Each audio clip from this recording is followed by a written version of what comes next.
విజయవాడ పశ్చిమ నియోజకవర్గం ఆర్యవైశ్యులందరికీ అండగా నిలబడతానని, సమస్యల పరిష్కారమే లక్ష్యంగా కృషి చేస్తానని బీజేపీ అభ్యర్థి సుజనా చౌదరి అన్నారు. భవానీపురం ఎస్ కన్వెన్షన్ హాల్లో ఆదివారం ఆర్యవైశ్యుల ఆత్మీయ సమావేశం నిర్వహించారు. ఏపీ ఆర్యవైశ్య సంఘం అధ్యక్షుడు పెనుగొండ సుబ్బారాయుడు ఆధ్వర్యంలో జరిగిన సమావేశంలో సుజనా చౌదరి ముఖ్య అతిథిగా పాల్గొన్నారు. గాంధీజీ, పొట్టి శ్రీరాములు వంటి వారు చేసిన సేవలు వెలకట్టలేవని గుర్తు చేశారు.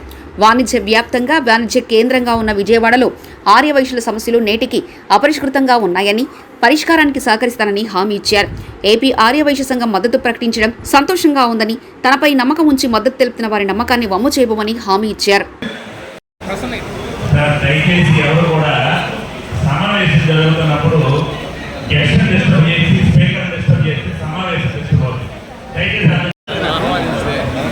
వాళ్ళ చిన్న చిన్న సమస్యలు తెలుసుకున్నాను. నేనేం చేయగలను, ఏం చేస్తానని జరిగింది. ముఖ్యంగా వాళ్ళు చెప్పింది కర్మల సత్రం అడుగుతున్నారు. ఆ కర్మల సత్రం ఎట్టి పరిస్థితి ఇంతకాలం లేదు అని అంటే చాలా ఆశ్చర్యంగా ఉంది.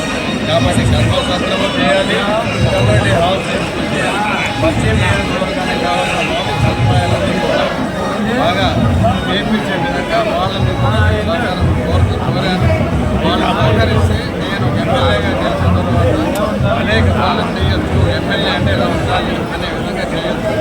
దానికంటే ముఖ్యంగా ఓటింగ్ పర్సంటేజ్ పెంచాలి అనేది నేను అడగడం జరిగింది. వాళ్ళందరూ కూడా చాలా ఉత్సాహంగా పనిచేయడానికి సిద్ధంగా ఉన్నారు.